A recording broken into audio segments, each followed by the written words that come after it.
వకులా ఈ నవ్వు మీ ముఖం మీద ఎప్పుడు అలాగే ఉంటుందా? ఆ, మొదట్లో నేను అందరిలాగే ఉండేదాన్ని వకులా. మన కడుపులో ఒకరు పుడితే గాని ఆడదాని జీవితం పరిపూర్ణత చెందదు కదా. పిల్లలు లేరు అనే మాట చెవిలో పడి పడి నెమ్మదిగా నవ్వు అనేదే పోయింది. పోయేదాకా ఇక అంతే అనుకున్నాను. మా చిరంజీవి పుట్టగానే అలాగే తీసుకొచ్చి మొట్టమొదటిగా నా చేతుల్లో పెట్టారు. ఆ క్షణం ఎక్కడి నుంచి వచ్చిందో ఆ నవ్వు అలాగే ఉండిపోయింది. ఈ నవ్వు నాది కాదు, వాడిది.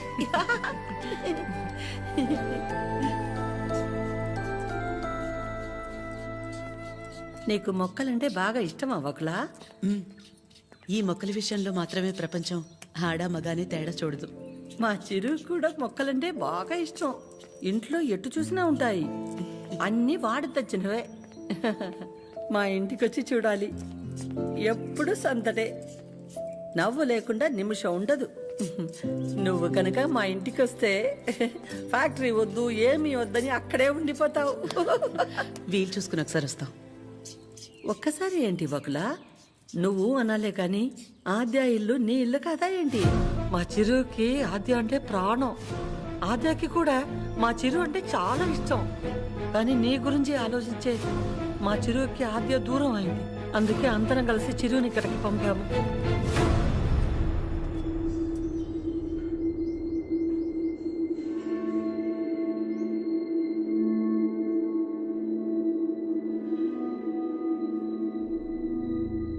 విన్నావుగా వకులా? వాడు వచ్చినప్పుడే చెప్పాను, వద్దు ఏదో తేడాగా ఉంది అని. నా కళ్ళకు అందరూ అలాగే కనపడతారన్నావు. ఇప్పుడు చూడు, నా కళ్ళకు కనిపించింది నిజమైందిగా. సరిత గారు మాట్లాడకు. మీరు ఆడాళ్లేగా. సాటి ఆడదాన్ని మోసం చేయడానికి మనసెలా ఒప్పింది? అసలు నిన్ను తన్నాలే పట్టుకుని. అమ్మా, నువ్వు నోర్మే. ఏంటి అద్యా ఇది? వాళ్ళంటే ముక్కు మొహం తెలియని వాళ్ళు. మీ అమ్మ గురించి పూర్తిగా తెలిసిందానివి నువ్వే ఇలా చేస్తే ఎలా? తనకున్న ఒకే ఒక్క నమ్మకం నువ్వు అందరిలాగానే అనిపించావు కదా. అయినా మిమ్మల్ని అనాలి, ఏం పెంపకమో ఏమో. పెంపకం గురించి ఎందుకండి? ఏ అంత రోషం పొడుచుకొచ్చింది? చేసే ముందుండాలి. ఎందుకు అలా మాట్లాడుతున్నారు? ఇంకా మాట్లాడుతున్నాను, సంతోషించండి. అక్క, ఇదంతా మనకు అవసరం. పద వెళ్దాం. ఇంకా నుంచున్నారే, పదండి. సిగ్గుండాలి. అమ్మా ఆగమ్మా, ఏ ఏ ఆగు. నువ్వు అరిచి గోల చేసేంత ఘోరం ఏం జరిగిపోలేదు ఇక్కడ. ప్రేమించిన అమ్మాయి కోసం వచ్చాడు, అంతేగాని ఎవరినైనా మోసం చేశాడా? ఎవరితోనైనా తప్పుగా ప్రవర్తించాడా? తప్పుగా చూపైనా చూశాడా? వాడికిడికి రావడం వల్ల ఎవరికైనా మంచి జరుగుంటుంది తప్ప నష్టం ఏం జరగలేదు. వకులా, పిల్లలిద్దరూ మన ఇష్టాలకు గౌరవం ఇచ్చి మన సంతోషం గురించి ఆలోచిస్తున్నారు. ఒక్కసారి వాళ్ళ ఇష్టం గురించే ఆలోచించడంలో తప్పే ఉంది.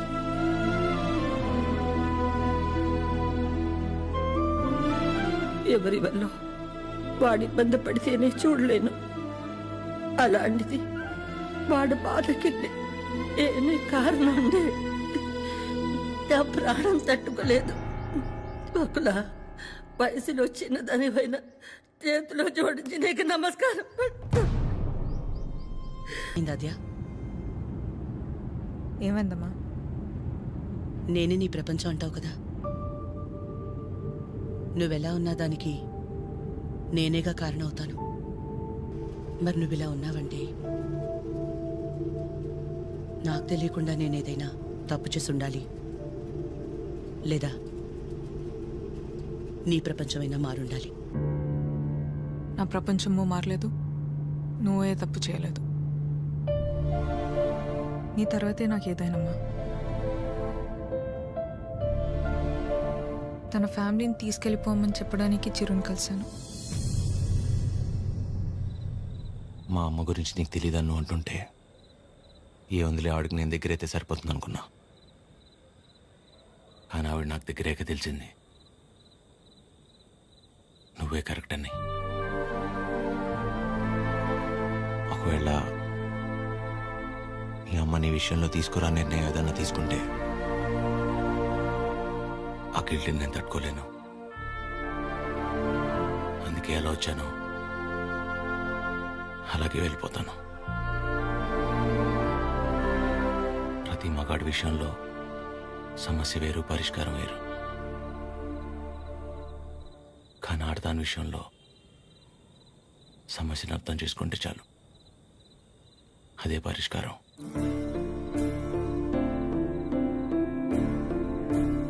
I miss you.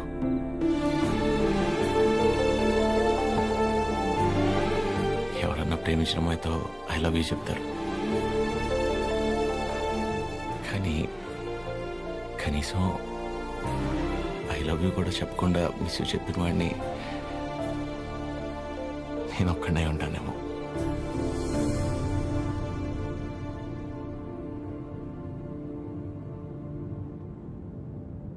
ఇప్పటిదాకా నేను ఒక్కదాన్నే నీ గురించి ఆలోచించాను, కానీ ఈ విషయంలో వాడు కూడా నీ గురించి ఆలోచించాడు. అనుకోకుండా ఆ తర్వాత రోజు ఏదేదో అయిపోయింది. అయింది చాలమ్మా. ఆంటీ వచ్చి ఏం నచ్చారు, అది నా దగ్గరే ఉండిపోయింది. కీర్తనకి ఇచ్చి పంపిద్దామని తీసుకొచ్చాను.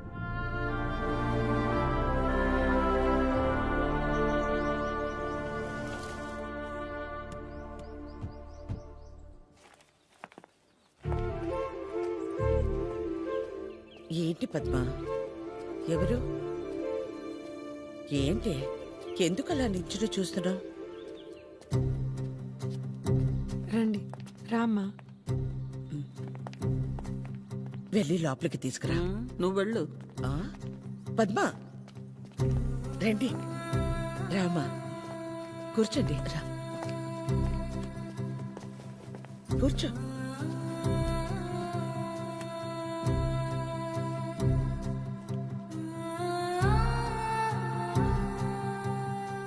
చిరు లేచిన వెంటనే నంబర్ తీసుకుని ఫోన్ చేద్దాం అనుకున్నాను.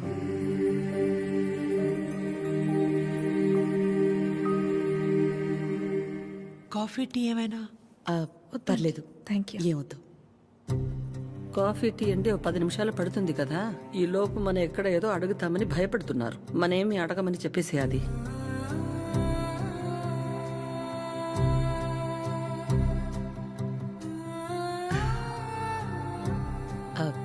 ఇంటికొచ్చినప్పుడు మీ చైన్ మా దగ్గర ఉండిపోయింది, ఇచ్చెళ్దామని ఈ మధ్య.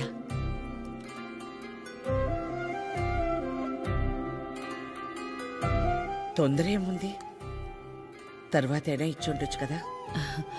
తొందరని కాదు, ఎలాగూ వస్తున్నాం కదా అని. నేను వెళ్తాను. అది పద్మ ఆగు, వాళ్ళు వచ్చారుగా. ఎందుకు అది ఉంది? నేనుండబట్లేక ఏదో అంటాను, మళ్ళీ ఏదో అవుతుంది. నా వల్ల అయింది చాలదా? ఏదో బిడ్డవాడు కాబట్టి ఒక మాట కూడా అనలేదు. అదే వాడొచ్చి, పద్మమ్మ నేను నీ కడుపున పుట్టుంటే ఇలాగే చేసేదాని వాడిని ఒక్క మాట అనుండే నా ప్రాణం తట్టుకునేదా?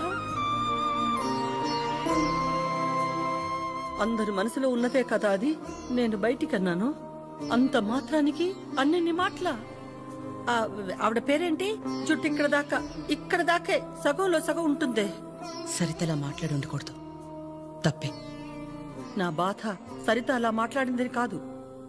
అంత జరుగుతున్నా నువ్వేం మాట్లాడలేదు, అందుకే. ఏం మాట్లాడాలి పద్మ?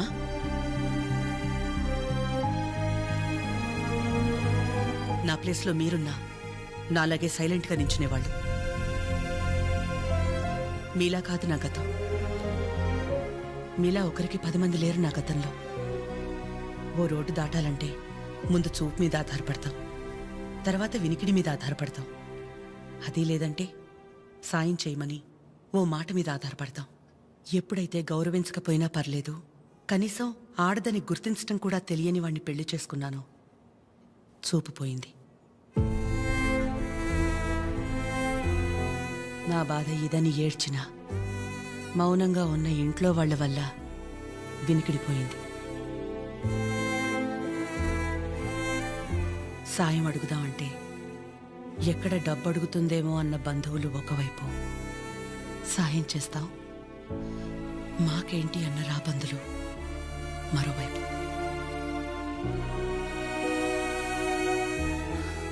అయినా ఆగిపోకుండా ముందుకు నడిచానంటే ఒక్కో అడుగు ఎంత నరకమై ఉంటుంది.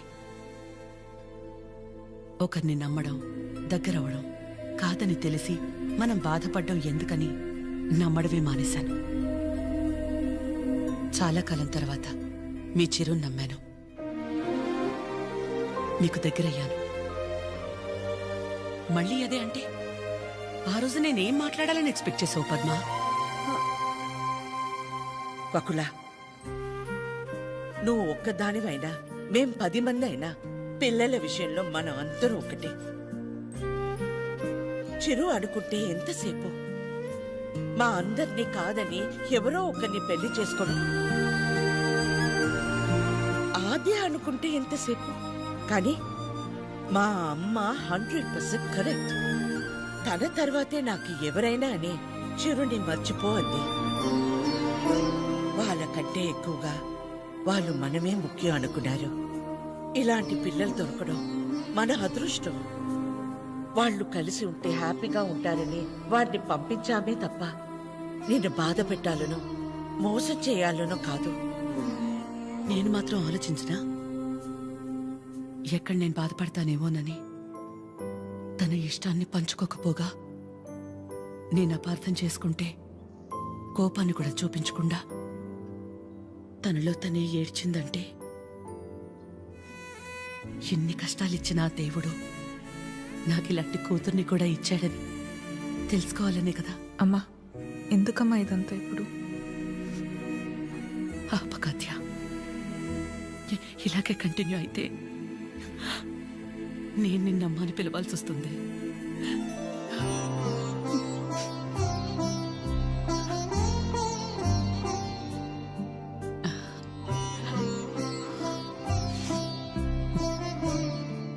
అందరూ ఒకవైపు, మనం మాత్రం ఒకవైపు ఉంటే ఆ బాధ ఎలా ఉంటుందో నాకు తెలుసు. అలాంటిది ప్రవళిక విషయంలో ఒక్కతే ఉన్న తన పక్కన చిరు వెళ్ళి నించున్నప్పుడే నాకు అనిపించింది తనందరిలా కాదని.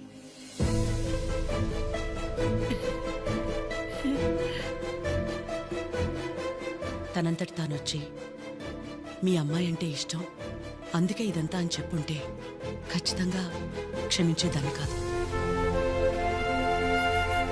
ఎప్పుడైతే తన వల్ల నాకు ఆద్యకి మధ్య ఇంత దూరం కూడా రాకూడదనుకుని తన ప్రేమని పక్కన పెట్టేయాలని నిర్ణయం తీసుకున్నాడో అప్పుడే తనకంటే ఆడవాళ్ళని గొప్పగా ఎవరూ అర్థం చేసుకోలేరని అనిపించింది.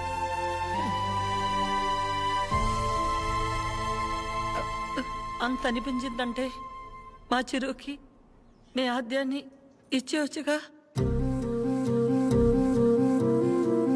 నీకంటే బాగా చూసుకుంటాం మీ ఆద్యని. చిరు ఆద్య జంట చూడముచ్చటగా ఉంటుంది. పెళ్లి చేసేద్దామండి. వాడు బాధపడితే మేము చూడలేం.